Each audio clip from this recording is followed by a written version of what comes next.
আপনি যদি গর্ভবতী হন আর হঠাৎ করে তেঁতুল, কাঁচা আম বা টক কিছু খেতে ইচ্ছা করে, তাহলে একটা প্রশ্ন নিশ্চয়ই মাথায় আসে, আমি এটা খেতে পারবো তো? এতে কি আমার বাচ্চার কোনো ক্ষতি হবে না তো? এই প্রশ্নটাই আজ হাজার হাজার মায়ের মনে ঘুরছে। কেউ বলে খেতে পারো, কোনো সমস্যা নেই। আবার কেউ ভয় দেখায়, না না, এগুলো খেলে বাচ্চা নষ্ট হয়ে যেতে পারে। কিন্তু আসল সত্যটা কি জানেন? আজকের এই ভিডিওতে আমি আপনাকে একদম সহজ ভাষায় বুঝিয়ে দিব গর্ভাবস্থায় তেঁতুল, কাঁচা আম বা টক খাওয়া আসলে নিরাপদ কিনা, কতটুকু খাওয়া উচিত, আর কখন এটা বিপদের কারণ হয়ে দাঁড়াতে পারে। আর এই ভিডিওর শেষ পর্যন্ত দেখলে আপনি এমন কিছু গুরুত্বপূর্ণ বিষয় জানবেন যেটা না জানার কারণে অনেকেই অজান্তেই নিজের এবং বাচ্চার ক্ষতি করে ফেলেন। আসসালামু আলাইকুম, আপনি দেখছেন আপনার প্রিয় চ্যানেল স্বাস্থ্য দিগন্ত। এই ধরনের সহজ ভাষায় স্বাস্থ্য বিষয়ক গুরুত্বপূর্ণ ভিডিও পেতে এখনই চ্যানেলটি সাবস্ক্রাইব করে পাশে থাকুন। গর্ভাবস্থার সময় একটা জিনিস খুব স্বাভাবিক, হঠাৎ করে অদ্ভুত অদ্ভুত খাবার খেতে ইচ্ছা করা, বিশেষ করে টক খাবার যেমন তেঁতুল, কাঁচা আম, বরই, এগুলোর প্রতি আকর্ষণ অনেক বেশি বেড়ে যায়। কিন্তু কেন এমন হয় জানেন? আসলে গর্ভাবস্থায় শরীরের ভেতরের হরমোন অনেক পরিবর্তন হয়। এই হরমোনগুলো আপনার স্বাদ, গন্ধ, এমনকি খাওয়ার ইচ্ছাকেও বদলে দেয়। তাই অনেক সময় এমন কিছু খেতে ইচ্ছা করে যা আপনি আগেই হয়তো একদমই পছন্দ করতেন না। কিন্তু এখানেই সবচেয়ে বড় ভুলটা করেন অনেকেই। অনেকে ভাবেন যেহেতু খেতে ইচ্ছা করছে তাই যত খুশি খাওয়া যায়। দেখুন, তেঁতুল বা কাঁচা আম এগুলো নিজে খারাপ কিছু না, বরং এগুলোতে কিছু উপকারী উপাদান থাকে যা আপনার শরীরের জন্য ভালো হতে পারে। যেমন ধরুন, তেঁতুল খেলে অনেক সময় বমি ভাব কমে, মুখের স্বাদ ঠিক হয়। অনেক মা বলেন আমি কিছু খেতে পারতাম না, কিন্তু একটু টক খেলে ভালো লাগতো। এটা একদমই স্বাভাবিক। কিন্তু এখানে একটা বিষয় বুঝতে হবে, যে জিনিসটা অল্প খেলে উপকার, সেটাই যদি বেশি খাওয়া হয় তাহলে সেটা সমস্যা তৈরি করতে পারে। যখন আপনি বেশি তেঁতুল বা টক খাবার খান তখন শরীরের অ্যাসিডিটি বাড়তে পারে, ফলে বুক জ্বালা, গ্যাস্ট্রিক, পেটে অস্বস্তি, এই সমস্যাগুলো দেখা দিতে পারে। আর গর্ভাবস্থায় এই সমস্যাগুলো একটু বেশি কষ্টদায়ক হয়ে যায়। অনেকেই একটা বড় ভুল ধারণায় ভোগেন। গ্রামের দিকে, এমনকি শহরেও অনেক সময় শোনা যায় তেঁতুল খেলে বাচ্চা নষ্ট হয়ে যাবে, টক খেলে গর্ভপাত হয়ে যায়। এই কথাগুলো শুনে অনেক মা ভয় পেয়ে যান। কিন্তু আসল সত্যটা কি জানেন? এই কথাগুলোর কোনো বৈজ্ঞানিক প্রমাণ নেই। মানে, শুধু তেঁতুল বা কাঁচা আম খাওয়ার কারণে গর্ভপাত হয়ে যায় এমন কোনো প্রমাণ নেই। কিন্তু এটা মানে এই না যে আপনি যত খুশি খেতে পারবেন। কারণ অতিরিক্ত খাওয়ার ফলে যে সমস্যা হয় সেটা পরোক্ষভাবে আপনার শরীরকে দুর্বল করে দিতে পারে। আমি আপনাকে একটা ছোট্ট বাস্তব ঘটনা বলি। একজন মা ছিলেন, নাম ধরা যাক রিনা। তার প্রথম বাচ্চা, খুব খুশি, কিন্তু খুব ভয়ও ছিল। গর্ভাবস্থার শুরুতেই তার তেঁতুল আর কাঁচা আম খেতে খুব ইচ্ছা করত। প্রথমে সে একটু একটু খেত, কোনো সমস্যা হয়নি। কিন্তু ধীরে ধীরে সে ভাবলো আমার তো কিছু হচ্ছে না, তাহলে আর একটু বেশি খেলেও সমস্যা নেই।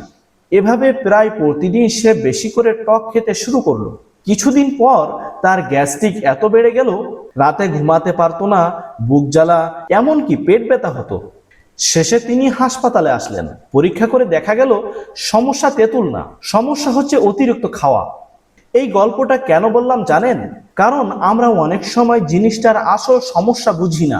আমরা ভাবি এই খাবারটাই খারাপ, কিন্তু আসলে সমস্যা হয় আমাদের অভ্যাসের কারণে। কিন্তু এখানে আরেকটা গুরুত্বপূর্ণ বিষয় আছে। সব গর্ভবতী মায়ের জন্য একই নিয়ম মেনে চললে হবে না। কেউ হয়তো অল্প টক খেলেও সমস্যা পায় না, আবার কেউ একটু খেলেই অ্যাসিডিটি শুরু হয়ে যায়। এটা সম্পূর্ণ নির্ভর করে আপনার শরীরের উপর। তাই নিজের শরীরের সিগন্যাল বোঝাটা খুব জরুরি। যদি আপনি টক খাওয়ার পর অস্থির অনুভব করেন, তাহলে বুঝতে হবে আপনার শরীর সেটা নিতে পারছে না। কিন্তু এখানে সবচেয়ে বড় ভুলটা করেন অনেকেই এসব লক্ষণকে অবহেলা করেন, ভাবেন এটা তো স্বাভাবিক, একটু সহ্য করলেই হবে। কিন্তু গর্ভাবস্থায় কোনো সমস্যাকে ছোট করে দেখা উচিত না। এখন প্রশ্ন হলো, তাহলে কি একদম টক খাওয়া বন্ধ করে দিতে হবে? না, একদমই না। বরং সঠিকভাবে খেলে এটা উপকারও করতে পারে। কিন্তু সেই সঠিক নিয়মটা কি? কতটুকু খাওয়া নিরাপদ, কখন খাওয়া উচিত না, আর কিভাবে খেলে উপকার পাওয়া যাবে ক্ষতি না হয়ে, এই বিষয়গুলো অনেকেই জানেন না।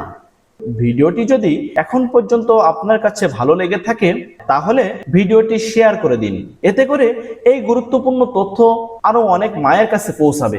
আর আপনি যদি নতুন হয়ে থাকেন সাবস্ক্রাইব করে আমাদের পরিবারের অংশ হয়ে যান। এখন আমি বলবো ঠিক কতটুকু তেঁতুল বা কাঁচা আম খাওয়া নিরাপদ, কোন সময় একদমই খাওয়া উচিত না, এবং এমন কিছু ঘরোয়া নিয়ম যেগুলো মেনে চললে আপনি নিরাপদে টক খেতে পারবেন, এবং সবচেয়ে গুরুত্বপূর্ণ একটা ছোট্ট ভুল কিভাবে বড় সমস্যায় রূপ নিতে পারে। দেখুন, গর্ভাবস্থায় তেঁতুল বা কাঁচা আম খাওয়ার ক্ষেত্রে সবচেয়ে গুরুত্বপূর্ণ বিষয় হচ্ছে পরিমাণ আর সময়। কিন্তু এখানেই সবচেয়ে বড় ভুলটা করেন অনেকে খালি পেটে টক খেয়ে ফেলেন, এতে করে শরীরের অ্যাসিডিটি দ্রুত বেড়ে যায়, আর তখনই শুরু হয় বুক জ্বালা, বমি ভাব, অস্বস্তি। গর্ভাবস্থায় আপনার পেট আগের মতো শক্ত থাকে না, তাই খালি পেটে টক খাওয়া হলে সমস্যা হওয়ার সম্ভাবনা অনেক বেশি। তাই সব সময় চেষ্টা করবেন খাবার খাওয়ার কিছুক্ষণ পরে অল্প পরিমাণে টক খাবেন, এতে শরীর সহজে গ্রহণ করতে পারে আর সমস্যা হওয়ার সম্ভাবনা অনেক কমে যায়। কিন্তু এখানেই আরেকটা বিষয় আছে, আমরা অনেক সময় কাঁচা আম বা তেঁতুল খাওয়ার সময় অতিরিক্ত লবণ, মরিচ দিয়ে খাই। এই জিনিসটাই আসল সমস্যাকে বাড়িয়ে দেয়। লবণ বেশি হলে শরীরের পানি জমে যেতে পারে, প্রেসার বাড়তে পারে, আর মরিচ বেশি হলে পেটের জ্বালা পোড়া কয়েক গুণ বেড়ে যায়। তাই টক খাবেন, কিন্তু অতিরিক্ত মশলা ব্যবহার করবেন না। এখন আপনি হয়তো ভাবছেন, ঠিক আছে আমি অল্প খাবো, কিন্তু প্রতিদিন খেতে পারবো? এই প্রশ্নটাই খুব গুরুত্বপূর্ণ। দেখুন, প্রতিদিন যদি আপনার খুব বেশি ইচ্ছা করে তাহলে অল্প পরিমাণে খাওয়া যেতে পারে, তবে নিজের শরীরের প্রতিক্রিয়া খেয়াল রাখতে হবে। কিন্তু এখানেই সবচেয়ে বড় ভুলটা করেন অনেকে এটাকে স্বাভাবিক বানিয়ে ফেলেন, প্রতিদিনই খেতেই হবে এই মানসিকতা তৈরি হয়ে যায়, এবং এই জায়গাটাই ধীরে ধীরে সমস্যার দিকে নিয়ে যায়। যখন শরীরের ভেতরে অ্যাসিডিটি বাড়তে থাকে তখন সেটা শুধু অস্বস্তি না, আপনার ঘুম, খাওয়া, এমনকি মানসিক অবস্থার উপরও প্রভাব ফেলে। আর একজন গর্ভবতী মায়ের জন্য মানসিক শান্তি কতটা জরুরি এটা আমরা অনেক সময় ভুলে যাই। একটু চিন্তা করে দেখুন, আপনি যদি সারাদিন অস্বস্তিতে থাকেন, ঠিক মতো খেতে না পারেন, ঘুমাতে না পারেন, তাহলে আপনার শরীর দুর্বল হয়ে যাবে, আর আপনার শরীর দুর্বল হলে আপনার বাচ্চাও সেই প্রভাব অনুভব করবে। তাই আমরা কখনোই বলি না এটা একদম খাওয়া যাবে না, আমরা বলি সঠিকভাবে পরিমাণ বুঝে খেতে হবে। এখন একটা গুরুত্বপূর্ণ বিষয় বলি, অনেক সময় টক খেতে ইচ্ছা করার মানে হচ্ছে আপনার শরীরে কিছু পুষ্টির ঘাটতি আছে অথবা স্বাদের পরিবর্তন হয়েছে। এই সময় আপনি যদি শুধু তেঁতুল বা কাঁচা আমের উপর নির্ভর করেন তাহলে অন্য গুরুত্বপূর্ণ খাবারগুলো কম খাওয়া হয়ে যায়। মনে রাখবেন এটাও একটা বড় সমস্যা। তাই চেষ্টা করবেন টকের পাশাপাশি অন্য পুষ্টিকর খাবারও খেতে, যেমন ফল, শাকসবজি, প্রোটিন, এগুলো খুবই জরুরি। কারণ গর্ভাবস্থায় শুধু ইচ্ছে পূরণ না, শরীরের সঠিক পুষ্টি নিশ্চিত করতে হবে। কিন্তু এখানেই একটা বিষয় অনেকেই জানেন না, যদি আপনার আগে থেকেই গ্যাস্ট্রিক, আলসার বা অতিরিক্ত অ্যাসিডিটির সমস্যা থাকে তাহলে টক খাবার আপনার জন্য একটু বেশি ঝুঁকিপূর্ণ হতে পারে। এই অবস্থায় অনেক সময় সামান্য খেলেও সমস্যা বেড়ে যায়। তাই এমন হলে অবশ্যই ডাক্তারের পরামর্শ নিয়ে খাবেন, কারণ সবার শরীরের ধরন সমান না। আর যদি খাওয়ার পরে এই লক্ষণগুলো দেখা দেয়, যেমন খুব বেশি বুক জ্বালা, পেট ব্যথা, ডায়রিয়া, তাহলে সাথে সাথে কমিয়ে দিন বা বন্ধ করুন। নিজের শরীরের কথা শুনুন, এটা সবচেয়ে বড় চিকিৎসা। আপনি একজন মা, আপনার শরীর এখন শুধু আপনার না, আপনার বাচ্চারও। তাই ছোট ছোট সিদ্ধান্ত, যেমন কি খাবেন, কিভাবে খাবেন, এই জিনিসগুলোই বড় প্রভাব ফেলে। তেঁতুল বা কাঁচা আম খাওয়া খারাপ কিছু না, কিন্তু যেভাবে খাচ্ছেন সেটাই আসল বিষয়। অল্প, সঠিক সময়, কম মশলা, এই তিনটা জিনিস মনে রাখলে আপনি নিরাপদ থাকবেন। ভিডিওটি যদি আপনার উপকারে আসে তাহলে অবশ্যই একটি লাইক দিন, আর আপনার পরিচিত কোনো গর্ভবতী মা থাকলে তার সাথে শেয়ার করুন। মনে রাখবেন, ভয় না পেয়ে সঠিক তথ্য জেনে চলাই সবচেয়ে বুদ্ধিমানের কাজ।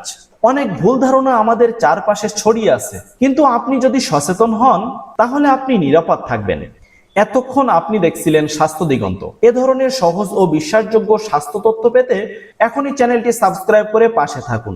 নিজের যত্ন নিন, সুস্থ থাকুন, আর আপনার অনাগত সন্তানের জন্য একটি সুন্দর, নিরাপদ ভবিষ্যৎ তৈরি করুন। আল্লাহ হাফেজ। আসসালামু আলাইকুম ওয়া রাহমাতুল্লাহ।